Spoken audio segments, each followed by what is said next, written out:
Hi folks, this is Andy Skinner at Nebadon.com. I watched Mad Money today and got the idea to load up the suggestions that Jim had. These are his suggestions for going long stock and run them through the ramp program. So I typed in the symbols right into the ramp program, and I'm going to click the BobChart button so that I can get all of the automatic channels and support and resistance lines generated for me. I could actually do that myself, but it'd probably take me half hour to an hour, and you can see I just did it in less than about 5 seconds. So let's look at DE. That was the first one he talked about today. I noticed John Deere or Deere and Company. You can see John Deere bounced on two strong support lines day before yesterday. It actually was such a strong support line it really didn't get all the way down to it, which isn't surprising. It's gone up for 2 days. It's trading in the middle of its channel right now. You can see here's resistance and here's support. If I look up at the top, I can see it closed at 63.24. Support is down at 56.90 and resistance is at 69.18. So it's really right in the middle of its trading range. The long risk-reward ratio is 0.95, which is about 1. Okay, the short risk-reward ratio 1.06. So really, there's no reason to buy John Deere tomorrow morning. The smart trader would wait a couple days, let this thing shake out. My guess is within about 3 or 4 days, this thing's going to be right back down at support again, and you can pick up John Deere near support, say at $57 or somewhere in that range, and probably make a really nice trade out of it. I would suggest don't get excited and don't jump into it right away. Hewlett-Packard.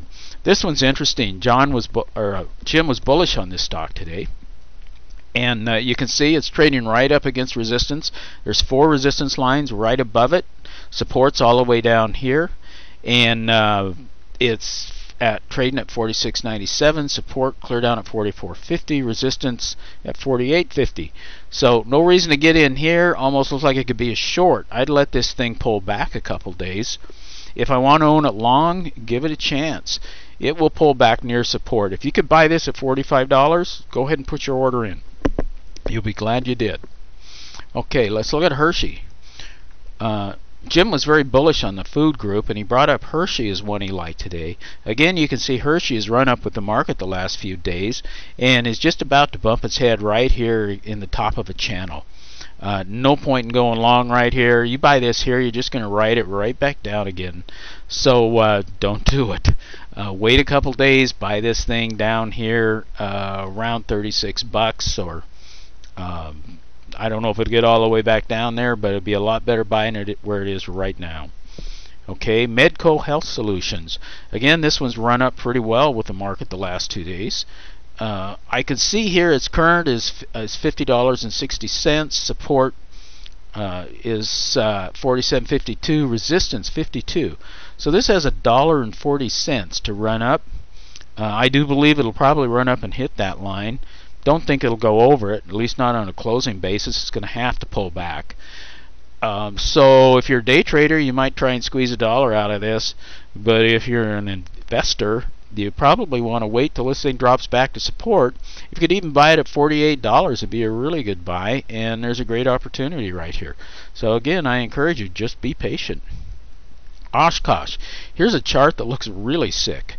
This chart shows a downtrending stock, and I'm going to zoom in here and we'll take a look at this. Here's the trending going sideways to down. It's right in the middle of its trading range. Resistance up here, lots of support down here near the bottom. Again, no reason to get in this stock whatsoever. Let it show its colors. It'll go up against resistance or pull down against support. Right now it's just going nowhere, right down the middle of its trading range, so I wouldn't get too excited about it. PKG. PKG is one that Jim was very bullish on today. It's in the packaging industry. He was very bullish on cardboard or corrugated paper. Let's look at this. Here's PKG. It's got a nice long channel here, and it's run up and it's trading toward the top of its channel.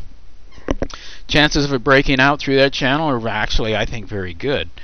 A long trader might even wait for a breakout above the channel, trade the breakout, Or a guy like me, I like to buy stocks on the cheap. I'd probably wait for this thing to pull back to support, at least back down to $25 and pick it up there, ride it back up to the top of the channel.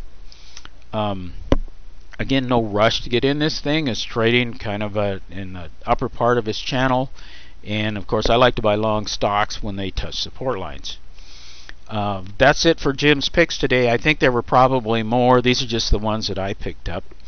Thanks for watching this video, and if you'd like to run these charts and look at support and resistance on your own stocks, even your own portfolio, you can download the RAMP program at nabadon.com and be doing this in just a few minutes.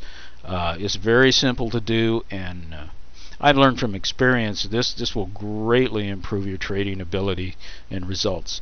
Anyway, I hope to see you again very soon. I'll probably do another recap on Jim stocks next week. Thanks.